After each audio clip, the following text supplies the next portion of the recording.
serás por pueblo y yo seré tu Dios.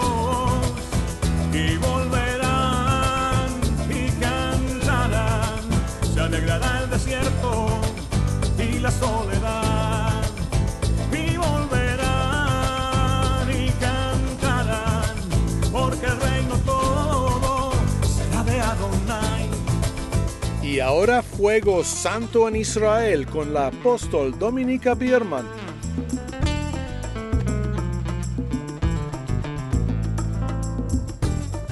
Bienvenidos a Beersheba, la capital del Negev, la ciudad de nuestro padre Abraham Avinu.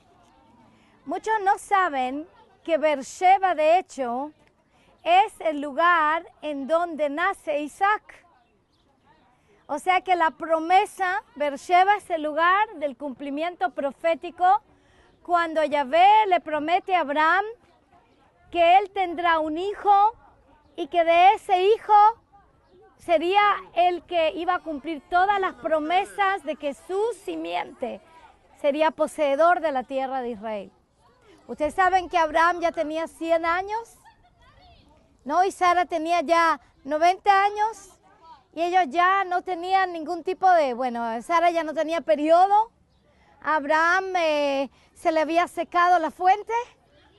Y ellos decían que ya listo, o sea, no había posibilidad física, sexual, para poder obtener o engendrar un hijo. Pero Yahvé le había prometido a Abraham que iba a tener un hijo, que no iba a ser Eliezer de Damasco, su siervo, su heredero, sino que un hijo que salga de sus propias entrañas.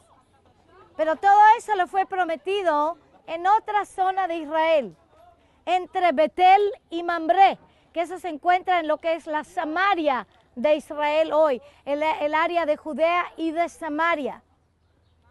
Pero el cumplimiento profético sucede en lo que es llamado el desierto de Beersheba. Aquí se cumple la promesa de que el fruto vendrá para poder obtener la posesión de la tierra de Canaán para él y para transformarse también en una gran nación y obtener un gran nombre. Todo eso se suscita en Beersheba. Beersheba significa el pozo de los 7 y voy a leer parte del capítulo más importante sobre la vida de Abraham, Sara y Isaac, incluso Ismael, en el área de Beersheba, porque aquí también se suscita algo interesante. Aquí se suscita la rivalría que seguirá por generaciones entre Ismael e Isaac. Todo esto en el desierto de Beersheba.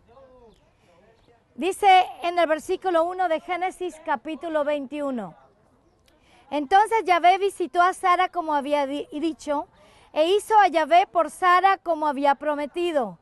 Y Sara concibió y dio a luz un hijo a Abraham en su vejez, en el tiempo señalado que Elohim le había dicho. Amados, en la vida de cada uno de nosotros hay un tiempo señalado.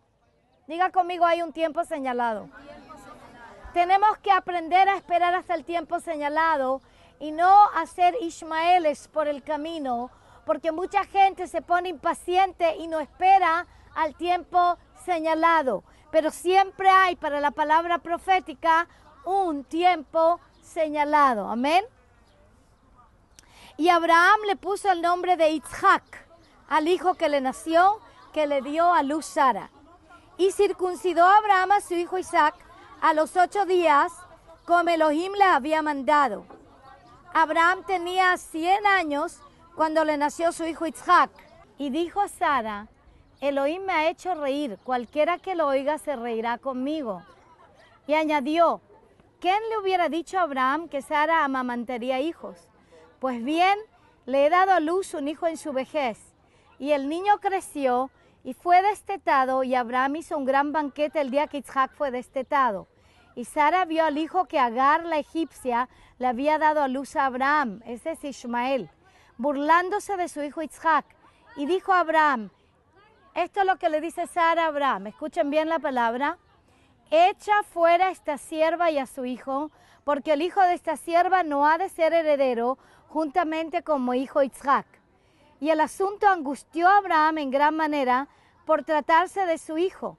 Mas Elohim dijo a Abraham, no te angusties por el muchacho, ni por tu sierva. Presta atención a todo lo que Sara te diga, porque por Isaac será llamada tu descendencia, y también del hijo de la sierva haré una nación por ser tu descendiente.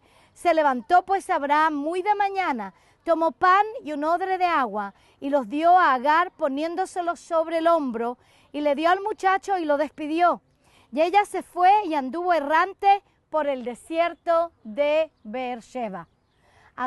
Todo lo que sucede aquí, el nacimiento de Isaac, la circuncisión de Isaac, la expulsión de Ismael, todo esto sucede aquí en el desierto de Beersheba.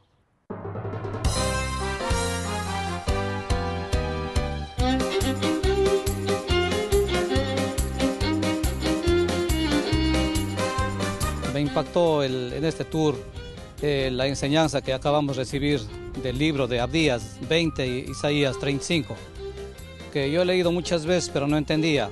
Yo leía una y otra vez sobre los sefarditas, pero ahora gracias a la enseñanza del obispo Dominic Bierman, entonces puedo aclarar esta enseñanza y tomarlo para mi vida y para saber que estamos aquí, sus raíces. Yo le invito a mucho pueblo, tanto los hispanos como de todo el mundo, que vengan a este hermoso lugar a ver que en verdad aquí está la presencia de Dios y que todo se está cumpliendo. Yo soy maestra de historia, pero lo que viví aquí, eso no lo cuentan en los libros realmente. No lo cuentan en los libros, por eso es que yo les invito a que vengan al tour y descubran la verdad.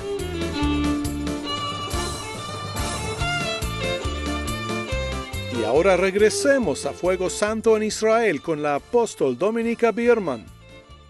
Ahora, es interesante que Yahvé le dice a Abraham, escucha lo que dice tu esposa. ¿Por qué es interesante?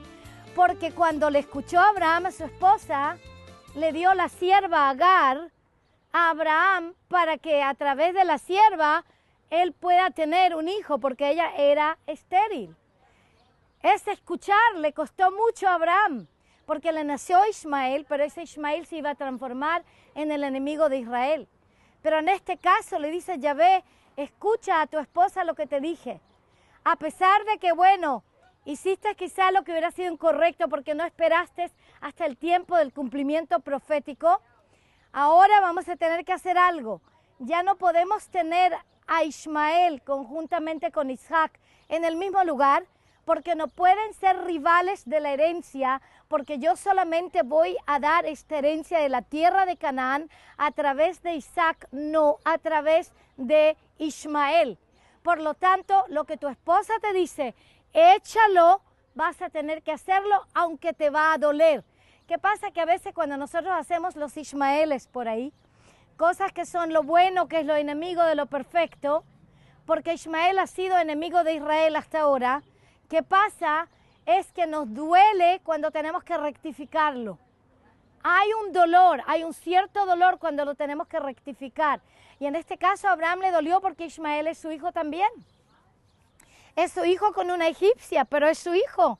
Y si tú tienes un hijo, y por ahí también yo sé que hay algunos de ustedes que saben que en sus países existe la casa chica, y por ahí uno tiene hijos con otras que no son su esposa, que son esos como si fuera Ismaeles, porque realmente deberían mantenerse fiel solamente a su esposa y no tomar a alguien del lado. Pero en este caso, ¿qué pasa? Si por ejemplo viene tu esposa y te dice, ya se acabó, desconéctate de esa mujer y desconéctate de esos hijos y quédate solamente conmigo. Puede ser que Yahvé te diga también, escucha lo que dice tu esposa legal, porque tus herederos serán los hijos que nacieron de ella. Puede ser, ¿no? Que eso pase, estoy hablando de algo natural que puede pasar hoy, incluso en muchas de las naciones de Latinoamérica también, tal como pasó en el tiempo de Abraham, de Isaac y de Sara. Pero ¿qué pasa entonces? Dice la palabra que Agar se fue en el desierto de Beersheba y dice, y el agua en el odre se acabó. Y ella dejó al muchacho debajo de uno de los arbustos, y ella fue y se sentó enfrente como un tipo de arco de distancia, porque dijo que no vea yo morir al niño. y se sentó enfrente y alzó su voz y lloró. Y oyó Elohim la voz del muchacho. Diga conmigo, oyó Elohim la voz del muchacho. Ahora tenemos que entender algo sobre el conflicto entre los árabes y los judíos. Una, la descendencia de Abraham para cumplir la promesa solamente funciona a través de Isaac, después a través de Jacob y después a través de las 12 tribus de Israel. No funciona a través de los árabes. Aunque los árabes, no todos, pero una gran parte sean descendientes de Ismael y quizás son también descendientes de Esaú y algunos son descendientes de Keturah, de diferentes otras mujeres, incluso que tuvo Abraham más tarde, después que Sara se murió, Keturah especialmente. Hay muchos, algunos son descendientes de Lot, pero sí hay muchos también que son descendientes de Ismael. Y tenemos que entender esto. La promesa de la posesión de la tierra de Israel, del Nilo al Eufrate, la descendencia para que se transforme en el pueblo de Israel, del cual vendría el Mesías, del cual saldría el Salvador, tenía que ser a través de Isaac, a través de Jacob, a través de las 12 tribus de Israel, no a través de los árabes. Pero de todas maneras, Yahvé oyó la voz del muchacho que lloraba en el desierto, porque de todas maneras Ismael es simiente de Abraham. Si entendemos esto, vamos a entender una de las profecías bíblicas más impresionantes. No les dije hoy cuando salimos que Isaías el profeta iba a ser nuestro guía hoy. Dije Yeshayahu Anabí porque es el profeta más mesiánico. Muchas de las profecías de Isaías estamos caminándolas incluso hoy en este día, pero una de las profecías más impresionantes, una de las profecías más claras sobre cómo se puede obtener paz en el Medio Oriente entre los árabes y el pueblo de Israel, está en Isaías capítulo 19. Y en Isaías capítulo 19, usted sabe que Agar, la madre de Ismael, es una egipcia. Y Agar da luz a Ismael, ¿no? Que es hijo entonces, un engendro entre Egipto e Israel. Egipto e Abraham, el pueblo de Israel. En Isaías 19 se habla que va a haber un día en que Judá va a humillar a Egipto y Egipto entonces va a estar quebrantado y 5 ciudades de Egipto van a hablar la lengua de Canaán, o sea que van a hablar la lengua que en esa época se hablaba, que era el arameo y después fue también el hebreo. Dice en Isaías 19 entonces, después que Egipto es humillado por Judá, o sea que va a haber como una gran batalla en el cual Egipto va a doblar rodilla ante el Dios de Israel. Dice la palabra que va a haber un altar para Yahvé en Egipto.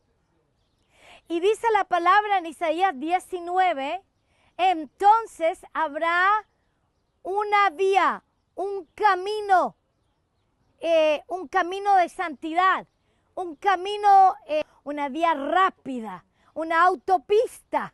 No solamente un camino, sino que una gran autopista abierta, ancha, que va a conectar entre Egipto, Israel y Asiria, en donde están los sirios y los iraquíes, hasta Irán en este día.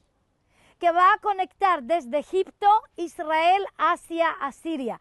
Cuando teníamos la torre de oración en Eilat sobre el Mar Rojo, muchas veces oramos para que se forme esa autopista, porque en este capítulo hay una promesa de paz en el Medio Oriente, porque dice, entonces habrá una autopista, una vía amplia entre Egipto, Israel y Asiria, porque Egipto entonces yo lo llamaré mi pueblo, o sea que Egipto será una nación oveja. Yo ya veo a Egipto llegando por Zacarías 2, uniéndose a las naciones unidas por Israel. Egipto será mi pueblo, tal como Zacarías 2 dice que muchas naciones se unirán y serán su pueblo. Y dice entonces, Egipto será mi pueblo, Asiria será la obra de mis manos Imagínate tú, en Siria donde han habido cientos de miles de muertos por esta guerra civil terrible, también por el ISIS, o que eran esos terroristas terribles islámicos ahí que han causado la muerte de cantidades. Ellos se llaman Daesh en árabe, el ISIS o el ISIS. También por la cantidad de batallas que se fomentan entre diferentes tribus y gente de diferentes creencias en Siria, en Irak, en toda esa área terrible que ha pasado, que todavía hasta ahora hay una guerra. Es realmente como el borde o la frontera más caliente, porque de ahí también Irán trata de acapararse de Israel y de las alturas del Golán.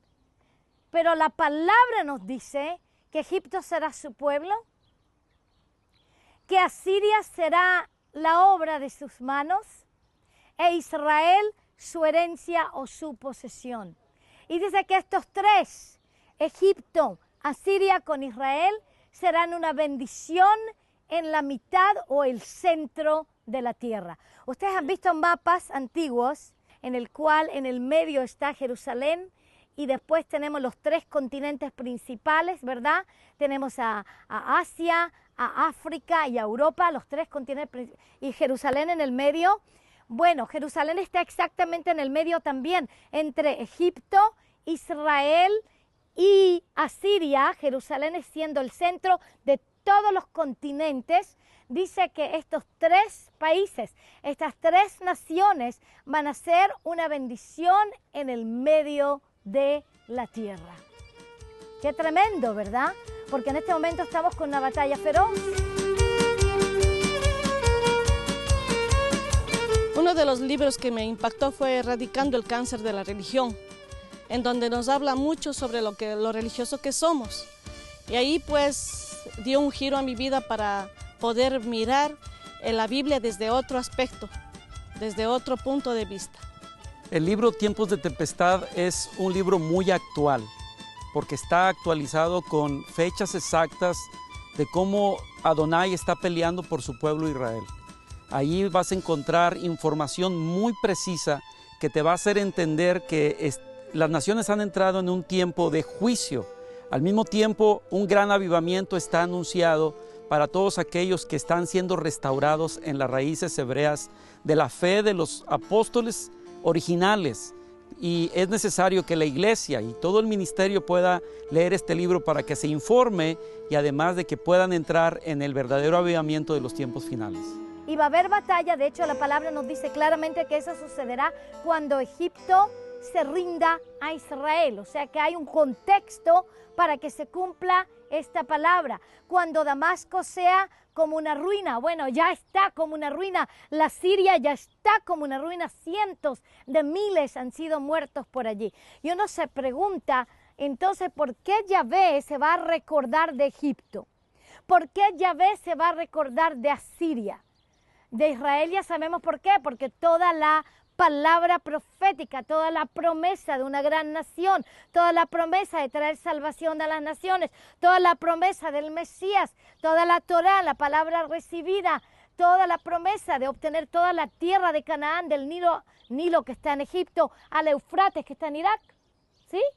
Toda esa palabra va a través de Abraham, Isaac, Jacob, las 12 tribus de Israel y el pueblo judío, la descendencia de Abraham. Pero de todas maneras, él oyó la voz del muchacho aquí en el desierto de Beersheba y por lo tanto un día Egipto será su pueblo. Aleluya. ¿Por qué? Porque la madre de Ismael, Agar, era una egipcia y por lo tanto un día Egipto será su pueblo. Y ustedes pueden orar en las naciones: Padre, ayuda a Israel a ganar todas las batallas contra sus enemigos y recuérdate que un día Egipto será tu pueblo. O sea que ya sabemos cómo orar de acuerdo a Isaías 19. Toda la gente que está tratando de causar que haya paz en el Medio Oriente por políticas antibíblicas no lo van a lograr. Y de hecho no lo han logrado. Y lo máximo que van a poder obtener es una falsa paz. Una falsa paz que va a ser temporaria y después lo único que vamos a tener es el tiempo del antimesías o lo que la gente llama el anticristo y la gran tribulación. Pero te aseguro que la paz no va a ser una paz duradera hasta que Egipto no rinda sus rodillas y Asiria no rinda sus rodillas a Yahvé, el Elohim de Israel. Mientras estén adorando al Islam, mientras estén adorando a Alá, que es básicamente uno de los dioses del panteón de dioses de Mahoma en la Meca. Este era el dios luna, por eso que tienen como una media luna o un poco de luna que representa el símbolo musulmán. Mientras estén batallando en contra de Isaac, mientras estén batallando en contra de Jacob, en contra del pueblo judío que es el poseedor de la tierra, nunca les va a ir bien, siempre les va a ir mal y por lo tanto se están matando en la Siria. Por lo tanto, Egipto es uno de los países más pobres del mundo. A mí me ha tocado predicar en Egipto por una semana en el Cairo y te digo que yo caminé por sobre basura. Ese lugar es un gran basural, terrible. Nunca en mi vida he visto un basural así. Los llevan a los turistas en el Nilo por un crucero para que no vean nada, solamente vean los rascacielos de la gente que tiene plata. Pero tú te metes dentro de la ciudad del Cairo y caminas basura, moscas, oye, unas cucarachas, todo lo que tú te puedes imaginar. Un lugar mugriento. De hecho, tenemos millones de personas que están viviendo en el cementerio, que no tienen ni siquiera lugar donde vivir y se hacen sus casas entre las tumbas. Yo te puedo decir que en este momento, aunque Egipto, tengamos una paz con Egipto, es una paz táctica, por lo menos es una paz que ha durado hasta ahora, aleluya, y no hemos tenido guerra con Egipto desde el tiempo después de la guerra de los 6 días y cuando firmamos el contrato de paz con Egipto, desde entonces no hemos tenido guerra con Egipto, pero es todavía una paz táctica, porque todavía había terror que ha funcionado bajo los ojos de Egipto en el Sinaí y también en Gaza, por ejemplo, que hay una entrada directa desde el Sinaí hacia Gaza a través de Rafiah, un lugar que se llama Rafiah y un lugar que mucha gente piensa es el área donde era Kadesh Barenea, de donde entraron los espías, los 2 espías que envió Moshe a Israel a ver la tierra prometida. Pero entonces en este momento no les va bien. Ni no les va a ir bien. Y a Israel, a pesar de estar rodeada de enemigos, hemos podido después de 70 años construir una nación moderna que está continuamente creciendo. Ustedes han visto ciudades reconstruidas, han visto una Jerusalén, no solamente la antigua, la han visto la Jerusalén nueva, llena de barrios nuevos, llena de casas nuevas, llena de edificios nuevos. Usted puede ver, se va a los moles, son moles lindos, tienen de todo dentro de los moles. La gente generalmente no es pobre, claro que hay pobreza en Israel como en muchos otros países, pero generalmente no es un país pobre. Usted se va a los restaurantes de Israel, a las cafeterías están repletas. ¿Por qué están repletas? Porque la gente se va a restaurante y cafetería. Y si puedes irte a restaurante y cafetería, quiere decir que tienes dinero para pagar restaurante y cafetería. Usted ve un pueblo que llegó de cadáveres de la Shoah, del holocausto nazi aquí, construyendo un país que estaba pantanoso, arenoso y rocoso, que hoy tiene maravillosas ciudades. Ahora estamos nosotros sobre el sitio arqueológico del Tel Beersheba, o la ciudad antigua de Beersheba. Un tel es un montículo arqueológico donde es construido a base de los fundamentos antiguos de antiguas ciudades.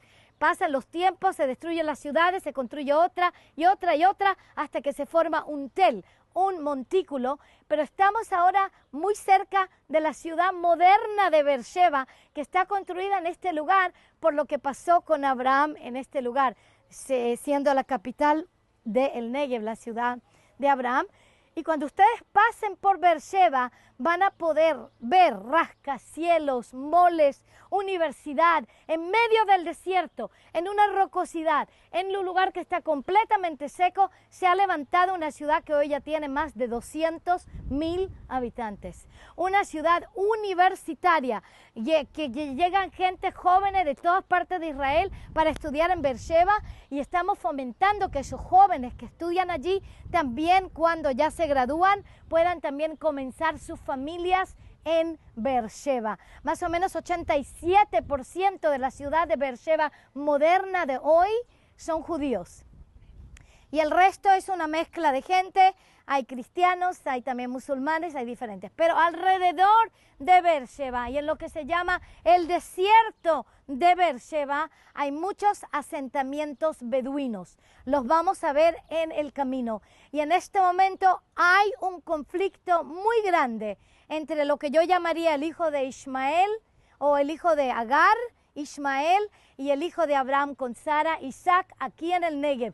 Y el Negev es un lugar muy importante de Israel, de hecho, nuestro primer ministro de Israel, que se llamaba David Ben Gurión, él profetizó que el Negev era el futuro de Israel. Más de 50% del desierto o de toda la nación de Israel de hoy es desierto. Más de 50% es desierto, ¿te imaginas tú? Más de 50%, por lo tanto el primer ministro de Israel, Ben Gurión, el primer ministro David Ben Gurión, que vamos a ir a visitar su tumba más tarde, donde él está sepultado con su esposa Paula, una tumba que fue diseñada, de hecho todo el jardín, por el mismo jardinero que diseñó los jardines de la Embajada de las Naciones Unidas por Israel sobre los montes de Jerusalén, que era el arquitecto de jardines mayor de Israel en los años 50, 60 y casi hasta los 70. Él ya se murió, ya no está con nosotros, pero se llamaba Lipa Ayahalom. Pero quiero que entiendan que entonces Ben Gurión dice que el Negev, diga el Negev, que es otra forma de decir el sur de Israel. Negev significa sur, y también entonces en el sur está el desierto, por lo tanto Negev también es desierto. Entonces él dijo que era el futuro de Israel, que si no asentábamos al Negev rápidamente, entonces íbamos a perderlo a los beduinos. Este mensaje del apóstol Dominica Biermann continuará en el próximo programa de Fuego Santo en Israel. En esta tarde quiero compartirte sobre la importancia de estudiar una escuela que en realidad transforme tu vida. Yo estuve en un instituto bíblico y durante 35 años he predicado la palabra y la he estudiado. Sin embargo, cuando empecé a estudiar la escuela bíblica Ahimab, la escuela de avivamiento mundial del apóstol Dominica Biermann, en realidad vino a transformar mi mente, mi corazón. Se cayeron tantas enseñanzas malignas que vienen de la teología de reemplazo y pude ser liberado como pastor de un montón de enseñanzas que no te sirven para nada. Yo vengo a invitar a todas las personas que escuchen esto, que se inscriban, que busquen esta escuela en la dirección que seguramente estará en este video, porque transformará tu vida, transformará tu ministerio y estarás en la verdad. La palabra dice, y la verdad te hará libre. Y habitaréis la tierra que di a tus padres, y me serás por pueblo, y yo seré tu Dios, y volverán y cantarán, se alegrará el desierto y la soledad.